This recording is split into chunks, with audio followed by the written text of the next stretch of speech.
그러면은 제1 주제 발표자로 심영희 소설가 겸 평론가께서 나오셔서 퀴어 소설에 묻는 관계의 본질에 대해 말씀해 주시겠습니다.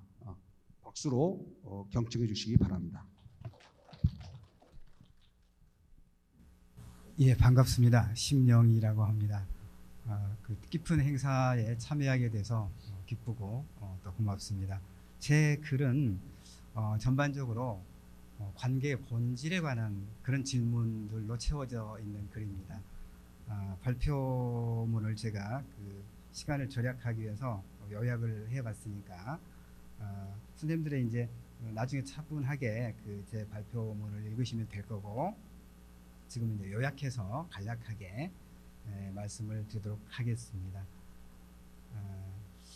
최근 젊은 여성 작가들의 작품을 읽어보면 이성애적 사랑이 부재하거나 불가능한 것으로 재현되는 대신에 레즈비언 서사에서 시도되는 여성 간의 낭만적 사랑 이야기는 어쩌면 남자와의 사랑을 공포로 받아들이는 이 시대의 불가피한 징후가 아닐까, 그런 생각을 저는 종종 합니다. 실제 이별을 통보할 때 죽음을 각오하지 않으면 안 되는 그런 그 상황이 현실이기도 하기 때문이죠. 한편 2000년대에 들어서 알겠습니다.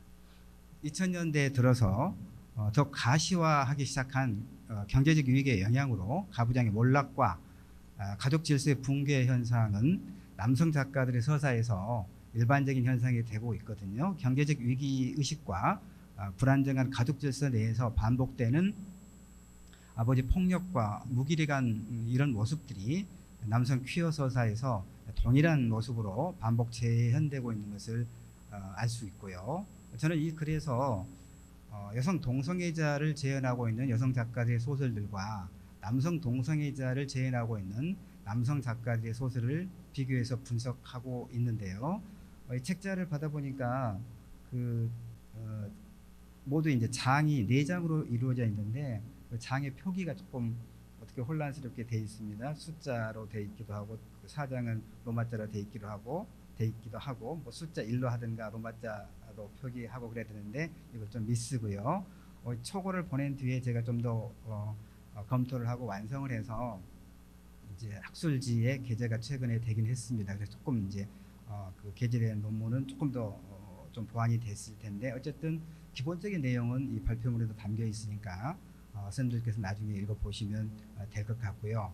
그래서 제가 이제 이 글에서 분석하고 있는 텍스트는 김혜진 장편 소설 딸에 대하여, 윤희영 장편 소설 설랑, 박민정 소설집 아내들의 학교에 수록된 표제적인 단편 아내들의 학교가 있고요. 여성 작가들의 퀴어 서사 중에서는 그렇습니다. 문제는 이제 하여튼 동성애는 자연스럽지 못하다는 이유로 오랫동안 배척되어 온 게 사실이죠. 그래서 동성애 담론과 관련해서 우리에게 무엇보다도 요구되는 것은 뭐냐면 순수하지 않은 것, 그러니까 무엇이 순수한 것인가라고 하는 그 규정 자체가 사실은 오랜 가부장적 그 남성 중심의 서사에서의 하나의 그 규범이거든요. 사실은 페미니즘의 입장에서 볼 때는. 그래서 결국 우리는 순수하지 않은 것과 그다음에 표준이라고 하지, 그러니까 표준을 벗어난 그런 어떤 순수하지 않은 것과 다른 것을 옹호하는 일이 매우 중요하다는 생각을 하긴 합니다.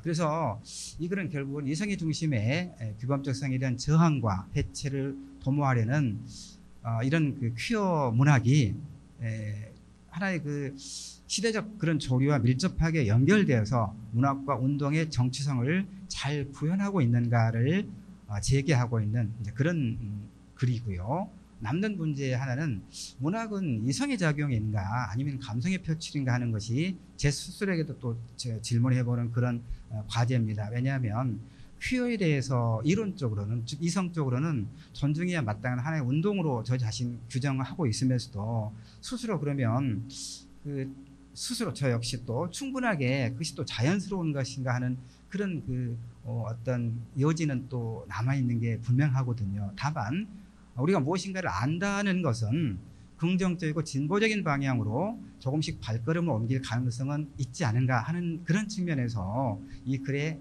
일정한 의의는 있지 않겠는가, 이런 생각을 하게 됩니다.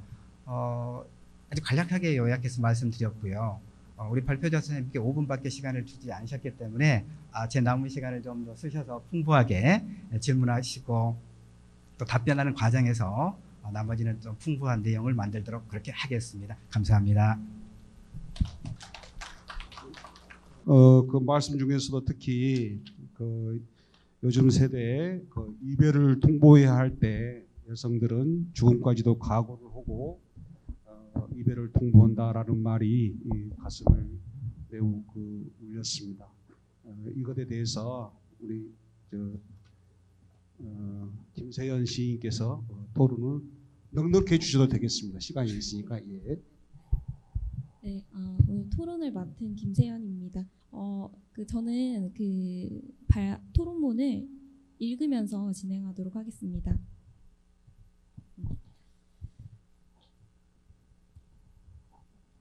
심영희 선생님의 퀴어 소설에 묻는 관계의 본질은 최근 문단의 한 축을 담당하고 있는 퀴어 문학이 지닌 윤리적 문제에 대해 지적하는 글입니다. 현재 퀴어 문학은 페미니즘 문학과 함께 한국 문단의 큰 흐름을 견인해가고 있습니다. 동성애를 모티프로 한 서사들이 범람하면서 이제 더는 태도의 새로움과 같은 시각으로 작품을 평가하기 어려워졌습니다. 퀴어 서사 역시 다양한 층위로 분화되어 있다는 점을 인식하고 좀 더 섬세하게 접근해야 할 시기라고 생각합니다. 그 가운데 심영희 선생님께서 제기하신 문제의식은 사랑과 관계의 본질을 재현하는 문학이 어떤 방향으로 나아가야 할 것인지를 다시금 고민하게 만드는 전환점이 될 것이라 생각합니다. 특히 퀴어 서사가 문학과 운동의 정치성을 잘 구현하고 있는가를 점검할 필요가 없다라는 지적에 동감했는데요. 퀴어 문학은 소수자의 요구에 응답하려는 시대적 조류와 결합하여 영토를 확장해 왔습니다. 그렇기 때문에 그것은 미학적 성취뿐 아니라 윤리적이고 실천적인 차원에서 검토될 필요가 있다고 생각합니다. 또 근래에 몇 차례 문단을 떠들썩하게 했던 아우팅 논란 등에서 알 수 있듯이 퀴어 문학은 매우 민감하게 다루어져야 하는 사안들을 떠안고 있습니다. 그럼에도 불구하고 그간 소수자성과 당사자성이 그 자체로 윤리적 정당성을 담보하는 것처럼 착각해오지 않았나 하는 반성을 하게 되었습니다. 스스로 문학을 바라보는 관점을 점검해보는 계기가 되었음에 감사드리며 몇 가지 궁금한 점에 대해 질문을 드리고자 합니다. 첫 번째 질문입니다. 발제자께서는 박상영 소설에서 여성을 대하는 시선은 명시적으로 드러나고 있지는 않으나 불결로 집약된다. 이는 일종의 여성 혐오이며 여성 혐오는 남성 동성애의 근거인 동시에 남성 동성애자가 긍지를 품는 바탕이 된다라고 하셨습니다. 이 발제문이 실린 것으로는 24페이지인데요. 쪽수 표기는 제가 처음에 받았던 걸로 돼 있어서 조금 잘못돼 있습니다. 등장인물들이 어머니로 인한 고통을 공유하고 있다는 것이 그 근거입니다. 그러나 우럭한 점 우주의 맛에서 주인공의 어머니는 여성이라기보다는 기성세대에 가깝다고 생각을 했습니다. 왜냐하면 교회에 다니고 학력에 집착하고 동성애를 혐오하는 그녀는 기성 질서의 수호자로서 정체성에 충실합니다. 또한 제2에서 화자는 게이로 사는 것만큼이나 여자로 사는 것도 거지 같다라고 서술합니다. 주인공은 제2의 낙태를 돕는데요. 이 장면에서 작가는 임신과 출산에 대한 여성주의적 시각을 승인하는 태도를 보여줍니다. 박상영 작가의 소설이 여성 혐오를 품고 있다고 볼 수 있는 근거에 대해서 보충 설명을 부탁드립니다. 두 번째 질문하겠습니다. 발제문에 따르면 1920년대 중반 이후 동성애 담론이 정착되면서 동성 간 친밀성에 대한 문학적 재현의 위상은 문명에서 야만으로 역전되었습니다. 그 결과 작가들은 동성애를 재현했다는 오해를 피하기 위해 나아가 작가 자신이 동성애자로 오인되지 않기 위해 동성 간 친밀성에 대한 묘사를 의식적으로 배제했습니다. 이러한 경향은 오늘날의 레즈비언 소설에 잔존하는데 레즈비언 소설에서는 서로의 몸을 탐하는 욕정의 표현이 드뭅니다. 이는 여성 동성애자들에게 가해지는 차별과 혐오의 메커니즘은 여전히 견고하다는 근거가 됩니다. 다시 말하자면 성적 묘사의 배제는 억압의 산물이라는 것입니다. 그런데 한편으로 발제자는 게이 소설에 나타난 섹슈얼리티를 비판하고 레즈비언 소설에 대해서는 남성 작가들이 그것과는 다르게 관계와 사랑의 본질에 대해 이야기한다. 물론 서로의 몸을 탐하는 장면이 없는 것은 아니나 그 탐함의 욕정을 동반하는 것은 아니다. 며 긍정적으로 평가합니다. 이 두 가지 견해가 상호 충돌하는 것이 아닌지 의문이 듭니다. 마지막 질문입니다. 발제문은 게이 소설의 진정성과 상업성에 관한 화두를 던지고 있습니다. 동성 간의 섹슈얼리티를 거침없이 발설하는 것, 공격적이고 폭력적인 성적 담화 끝에 얻게 되는 것은 과연 무엇일까? 즉 유희적이고 소재주의적인 소설이 퀴어에 대한 부정적인 선입견을 부추길 것에 대한 우려입니다. 그런데 실제로 퀴어 소설의 상업적인 성공은 이들이 생태계에 긍정적인 역할을 미친 듯합니다. 작가의 페르소나가 등장하는 퀴어 소설들은 동성애를 낯선 것으로 여기던 비퀴어 대중들의 감각을 전환하는 데 일조한 측면이 있습니다. 그리고 더 많은 퀴어적인 것들이 가능해지는 추세입니다. 상업적 성취가 정치적 실천으로 귀결되는 사례가 아닌가 싶은 생각이 듭니다. 이에 대한 신명희 선생님의 고견을 부탁드립니다. 이상입니다. 잠깐 그 답변에 들어가시기 전에 우리 그 김세연 작가님 34쪽 진로 마지막 줄에 보면은 특히 퀴어 서사가 문학과 운동의 정치성을 잘 구현하고 있는가를 점검할 필요가 없다라고 말씀하셨거든요. 근데 이것이 있다가 맞습니까? 없다가 맞습니까? 막 방금 발표하실 때는 없다라고 하셨거든요. 진로 마지막 94쪽.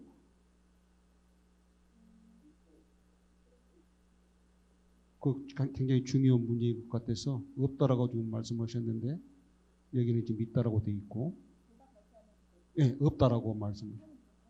아, 그러셨죠? 예, 있다가 맞습니다.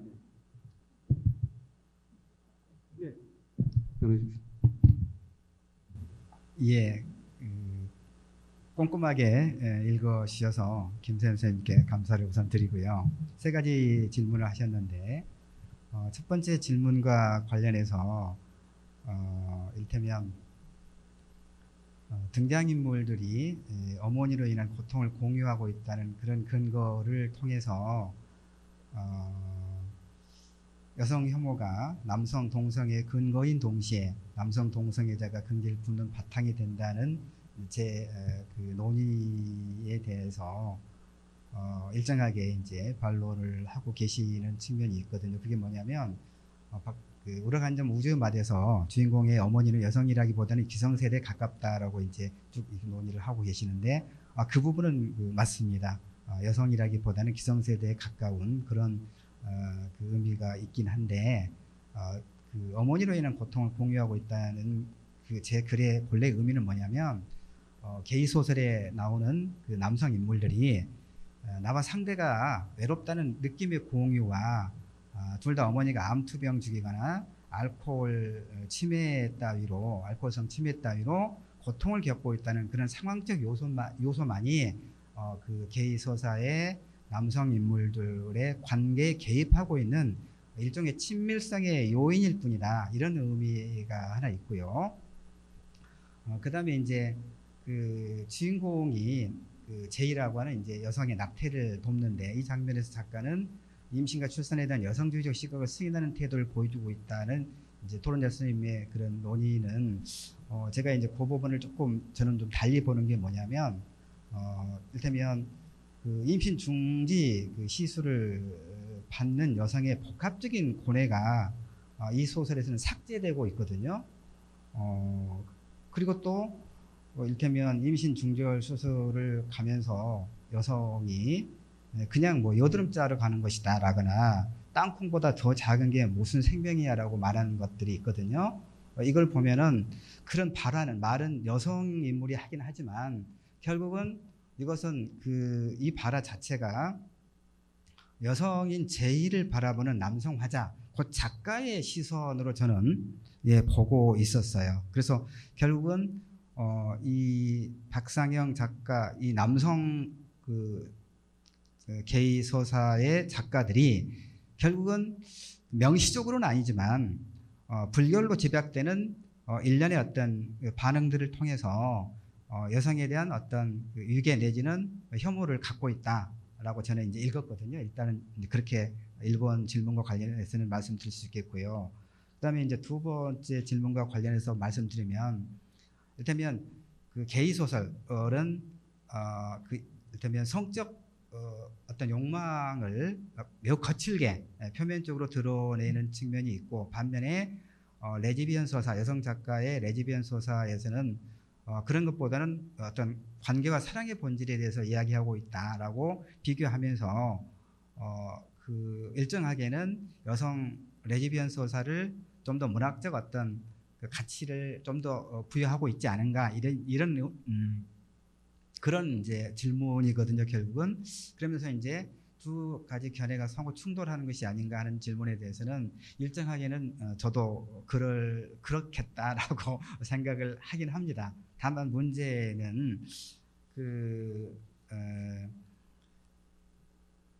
그러니까 중세 서구에 있어서도 보면 서구의 어떤 중세 기록을 보면 여전히 동성애에 대한 억압과 배제는 있었지만 남성 동성애자들보다는 여성 동성애자들의 경우에는 일정하게는 좀 관용적인 태도를 취했어요. 그것은 뭐냐면 성적 취향의 다름을 이해하고 존중하는 그런 맥락에서가 아니라 여성 되면 레즈비언에 대해서는 남성들의 관음증적 그런 시선을 일정하게 만족시켜주는 그런 맥락에서 레즈비언에 대해서는 그 게이에 대한 억압과 비교하면 훨씬 더 관용적인 그런 역사가 있거든요, 기록을 보면. 그런데 우리나라의 경우에는, 그러니까 이 여성 작가들의 레즈비언 서사에서는